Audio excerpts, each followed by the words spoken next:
And we are live, ladies and gentlemen. We are live. Welcome to Benchley Night, or actually, as it now is the Donald J. Trump and Benchley Night.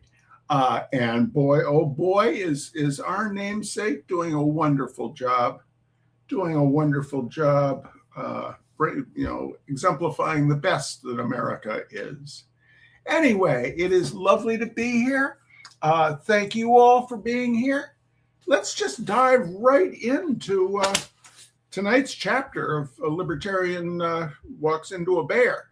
Now, the actual next chapter from what we read last week was the chapter about Monty, the cow, who was rescued from Goatman, if you all remember about Goatman. But that's a standalone chapter. That's where we first meet Donut Lady. And I've already read it, so I'm not going to read it again. If you really want to learn about Donut Lady and Monty the cow, hi Martha. If you really want to learn about Donut Lady and Monty the cow, just go to the Benchley Night playlist on YouTube, and you can get that episode. No great harm comes if we just move right to the next chapter, which is Fanning Freedom. The Libertarian assault on Grafton's mores was only loosely coordinated.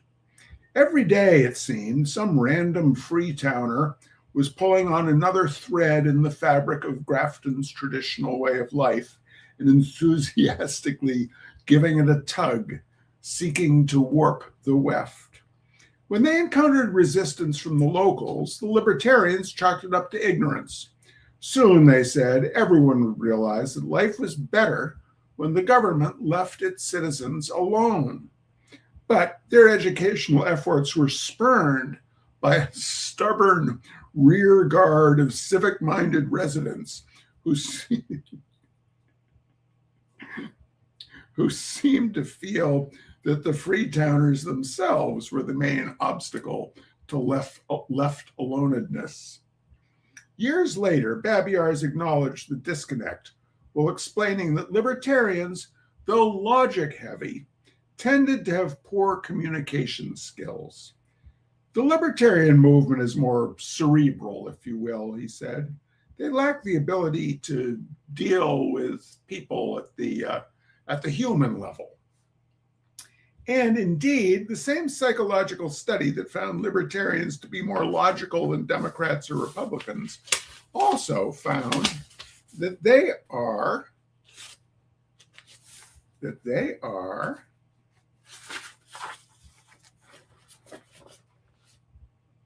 less socially connected and loving. Libertarians have a lower degree of the broad social connection that typifies liberals, as well as a lower degree of the tight social connections that typify conservatives, wrote the authors, speculating that natural loners might be attracted to a political ideology that celebrates freedom. So the Libertarians were perhaps not the best equipped to carry a message of freedom to the people of Grafton, but they tried. Oh, how they tried.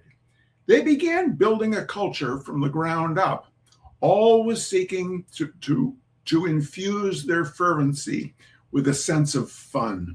They drove cars with vanity plates like "Less Gov," nicknamed themselves porcupines, peaceable animals, but dangerous ones to attack. And they held an annual apple festival where parents cheered as kids dipped homemade United Nations flags into a bonfire. They uploaded videos of themselves confronting town officials and police officers over real or imagined slights. One elderly Graftonite posted the ultimate do-it-yourself dentistry video. While friends laughed raucously, he used a pair of pliers to wrench out one of his teeth, or, to put another way, half his teeth.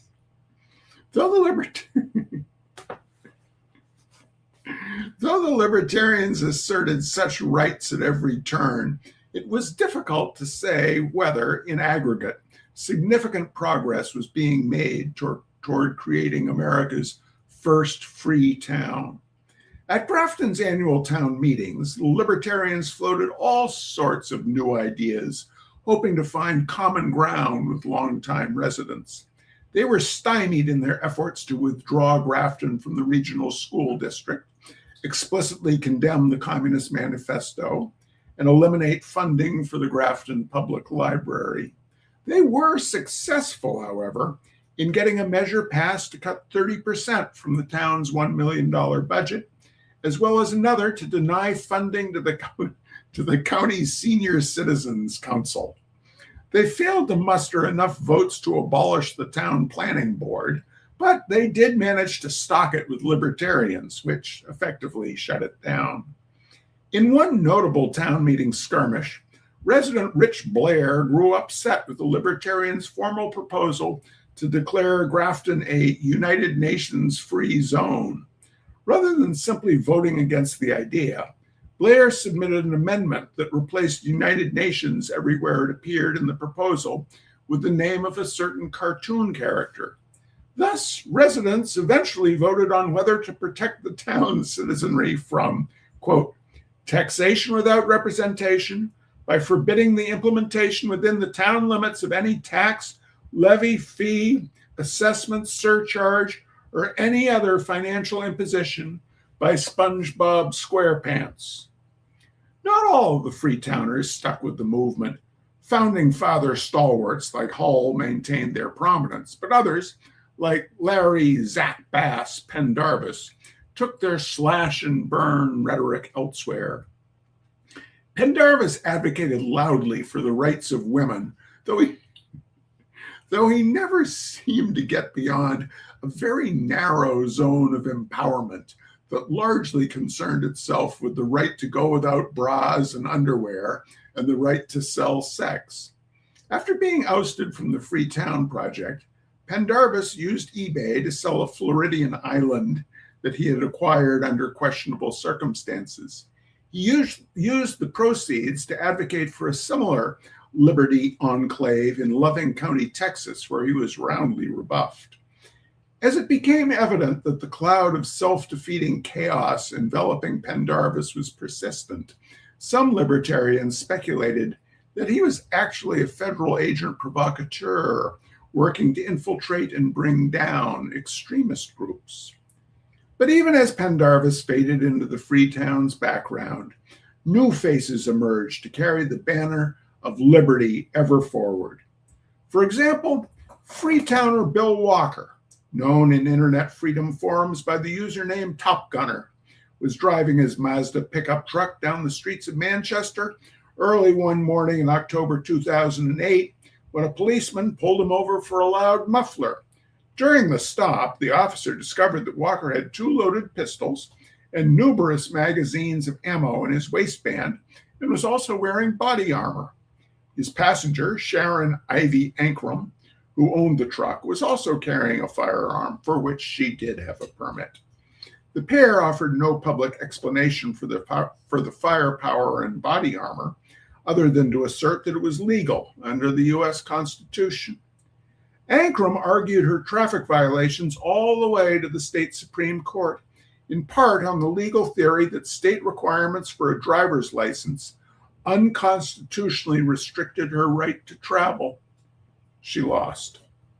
Ankrum was not the only Graftonite pushing Freetown ideals in the courtrooms. In 2006, Babiars sued the town of Grafton for a procedural issue related to libertarian efforts to get elected to the planning board.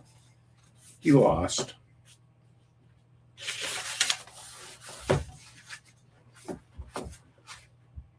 Tom Plosage, the firefighter who met a bear while hiking toward the Pinnacle, joined Freetowner Jeremy Olson and a couple of other co-plaintiffs in suing the town of Grafton for obstructing their proposals, among them that the police chief be ordered not to enforce marijuana laws, that the licensing of dogs be abolished, and that town officials be instructed not to cooperate with the National Security Agency on anything.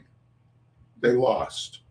After Babiars lost his suit against the town, he and Hull sued Grafton County to stop a 2.3% wage increase for the high sheriff and 3 other county employees. They lost. Then they appealed to the New Hampshire Supreme Court, where they lost. The changes affecting Grafton were not limited to the highly visible public sphere of town meetings and courtrooms. While driving along Grafton's back roads one day, I learned that the most dramatic structural changes were hidden behind the forest's endless scrim of dangling leaves. Let's say hi to some people while I swallow. Hi, my brother Will Hunter and my very, very tall cousin Nat Hunter. Let's see. Laurie is there up there in Mount Holly with not Bandit. I forget the cat's name. Buddy, with Buddy. Hey, Lily Lauren. Hey, Andrea Utney. Anyway, nice you're all here. Now that my whistle has been, has been wetted. The encampment is invisible from the road, even in the early spring, when the tree limbs are bare and layers of compressed snow dominate the muddy slope of land below. Only when I eased my car up that slope with the help of a rocky, corrugated dirt driveway could I see the hidden world of campers, Airstream trailers, and broken down recreational vehicles that served as homes for the people, mostly men, all seemingly armed, who lived there. An excavator covered by a bit of snow sat like a forgotten sandbox toy amongst displaced heaps of muddy earth. At one point, the property owner had planned to build a proper house there, but he reportedly gave that up in favor of building a gun shop, which also never happened. I was there to meet Plosage, who emerged from one of the trailers with a friend of his, a ponytailed folk singer named John Redman. They were scruffy. You look at me, I have that bum look, Plosage said at one point. This is the way I dress. The guy who owned the trailer where they lived was still sleeping, so we talked in my car. Plosage in the passenger seat and Redman behind me. As we spoke, I faced the camp, which looked nothing like either a proper house or a gun shop, and tried to imagine what living there would be like. I've been told that, in addition to the camp, the woods in this region provided cover to modern-day bootleggers who were growing marijuana and cooking meth with relative temerity, knowing that the citizenry would react negatively to aggressive enforcement by the town's sole full-time police officer. I saw no sign of drug trade here, and certainly not involving Plosage, who was serious and earnest in helping me understand the dynamics of Grafton politics. Redman, a Burning Man aficionado, mostly tried to keep from getting bored. He kept inserting himself into the conversation with outrageous assertions, at one point slapping a gun clip holding 45 bullets down on my car console with little preamble or pretense. I got a crow story for you, said Redman in a throaty drawl. The day before yesterday, I saw one flying right past here, upside down, having a ball. It was cawing and it was flying upside down just for the fun of flying. I've seen hundreds of thousands of birds. I never saw one flying upside down so joyfully before. Plosage and Redman were used to nighttime visits from bears, looking for beehives and garbage. There were 3 of them out here bashing our garbage cans around, said Redman. I got out my great big restaurant-sized container of cayenne pepper. I use an awful lot of spices when I cook. I got it from the restaurant supply store. $15. Dashed it all around the inside of the dadgum garbage can. And that was it. Plosage, trying to keep it real, corrected him. It wasn't the garbage cans, he said. It was the tub of empty tin cans. No, they weren't empty, said Redman. The recycled tin cans, said Plosage patiently. No, said Redman, exasperated. That was the raccoon doing that. I shot the raccoon. But the bears were over there by the excavator, smashing away. It happened 3 times. Then we got the better garbage cans, said Plosage. And then we deployed the cayenne pepper, said Redmond. Plosage faced me in a vain effort to cut Redmond out of the conversation. And the better garbage cans, he said. Redmond said that he caught a bear rummaging through the garbage cans recently and took the, to my mind, unnecessarily brave measure of walking toward it and stomping his feet until the bear fled. That was our fault, Plosage explained, because we got lax with the garbage cans. When the interview was done, I reversed my car back down the muddy driveway and headed out onto the highway, windows wide open to dissipate that bum smell. I thought about how the camp, steeped as it was in an atmosphere of individuality and transience, contrasted sharply with the more stable, family-oriented homes that dominated the landscape of neighboring towns. When I asked other Graftonites about the unusual living situation I had seen, I learned that it was not the only such camp in America's first free town. As libertarians across the country pulled up stakes and headed to Grafton, the first pressing need they faced was often housing. Some had the means to purchase homes, but many, lacking such resources, turned to the chain of such camps emerging in the wilderness. They built homes out of yurts and RVs, trailers and tents, geodesic domes and shipping containers. Some chose, like the European colonists who came 225 years before them, to live alone in isolated structures buried in the wild like witches' cottages. Others, like Redmond and Plosage, clustered in lots that functioned as permanent campgrounds with rotating casts of residents.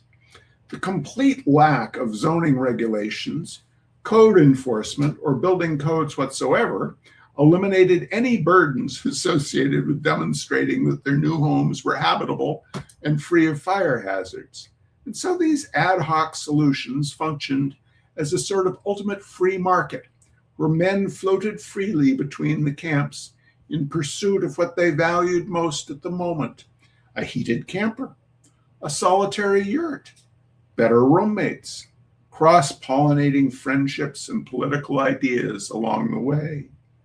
Of course, all this activity was of intense interest to a certain segment of the town's longtime residents, the bears. From their perspective, a checkerboard of smorgasbords was suddenly springing up in their woodland territories, each camp burgeoning with calories. Through trial and error, the problem-solving bears quickly learned that their new neighbors were loath to call state wildlife authorities to report bear incursions. Each pocket of Freetowners, they deduced, preferred to resolve the problem in their own creative and constitutionally protected way. And not all the camps got the better garbage cans. Let's see, it is now 8:03. Let's have one more chapter, ladies and gentlemen. 15 minutes is too short, don't you think? Let's see what folks say. Yes, Nat, they lost. Oh, yes, Martha, would that we heard that more often. That is true words there, Martha. Chapter 11, The Principled Pastor. In 2010, John Cannell, age 50, stood in the summer heat outside the town's greatest historical treasure, the Grafton Center Church. The beams alone, massive timbers hewn from old-growth American chestnuts that have all but disappeared from the Grafton area landscape, were worth a fortune, but no one would dream of selling them. Over the course of a century, prayerful Graftonites had hallowed the wood, swelling it with baptismal holy water, inundating it with the molten golden notes of matrimony, burnishing it with anointing oil, and bowing it down with the somber weight of 1,000 caskets. If people driving through Grafton on Route 4 notice the town at all, it is because of this surviving nod to cozy Yankee tradition. A structure whose two-stage belfry tower and gabled roof overlook a graveled parking lot and a quaint grassy green. As Cannell watched, a car pulled into the parking lot, and one of the town's selectmen emerged, calling out a friendly greeting. Cannell was not surprised. Nearly everyone in town was talking about him, it seemed, because of what he had done. Just weeks earlier, Cannell, a Libertarian, was one of the countless people impressed by the church's stately presence. But instead of just casually oohing and eyeing, he had gone the extra mile. John Cannell, a factory worker from Massachusetts, unknown to almost everyone in town, had purchased the Grafton Center Church. And now the selectman was here. Under the veneer of welcoming Cannell to the community, he was feeling Cannell out about the church's future. They engaged in a bare minimum of small talk before the selectman got to the point. "What are you going to do when we send you a tax bill?" he asked Cannell. Cannell would later say, recounting the conversation. When he speaks, each word is water-stamped with the Boston area blue-collar accent that imbues the friendliest of phrases with a "don't fuck with me" undertone. "Interesting way to treat someone who's trying to save the church building," he recalled, wryly emphasizing the word interesting, lest anyone mistake his meaning. But on that day, he answered the selectman's question with one of his own. "You don't tax churches, do you?" Cannell asked. And he looked at me like, "Oh boy, I guess because this guy's a freedom guy that he's buying it just to avoid taxes." The town leaders had concerns about Cannell's intentions, contained a great irony in that, had they been a bit more open-pocketed, the historic meeting place would have never been vulnerable to a purchase for a pittance by an outsider. The reason for its predicament dates back to the unique circumstances of the church's construction in 1796, when Grafton voters, always eager for an avoid tax quick scheme, declined to finance the construction of a town meeting house. Instead, they agreed to buy a few pews in the planned church, which not only helped the congregation build the church, but it also gave the town partial ownership of the structure. For well over a century, the church was shared by taxpayers and tithe payers alike, the parishioners' ongoing litany of litanies alternating with the business of formal town meetings within its hallowed halls.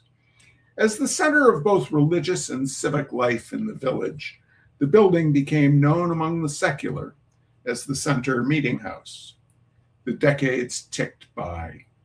Through the years, as the property passed through the hands of different congregations, the precise terms of the town's legal ownership of the building became a bit murky. When the building was in need of repairs, Grafton taxpayers were reminded that they enjoyed using the space much more than they enjoyed paying for the space. In 1856, to resolve questions of responsibility for repair costs and avoid unnecessary commingling of church and state, the town and congregation agreed to split the building into two parts, like a sitcom scene in which disputed room ownership is delineated with a strip of masking tape. But over time, even that level of financial responsibility seemed too much for town taxpayers. In 1963, they renounced all claims to ownership of the Grafton Center Church, preferring to describe the relationship as a leasing arrangement. With the town relegated to mere tenant status, the building fell wholly under the control of the dwindling population of faithful churchgoers. In the years after the Freetown Project was announced, the Grafton Center Congregational Church, which had owned the property for decades, called it quits and moved elsewhere to the Danbury town line under a new name. The church's leadership, which no longer needed the building, offered to sell it to the town. For many, hopping on the chance to buy and control the fate of the property, which Grafton historian Ken Cushing called the soul of the town, was a no-brainer. But spending tax funds on a suspiciously sentimental concept like protecting the character of the town was opposed by a burgeoning population of libertarians. The Freetowners joined ranks with the reluctant taxpayers among Grafton's longtime residents to form a large vocal majority of those who expressed a position on the church's disposition. In the end, the town rejected the offer. Remarkably, the church leadership responded to the rejection with an even more generous offer. They asked the town if it wanted the property for free. Even more remarkably, the town said no. It came down, once again, of course, to money.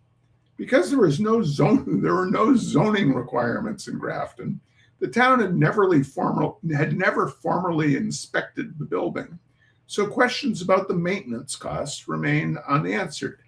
The property could stand for another 100 years, or it might be on the verge of succumbing to fire, flood, or roof collapse.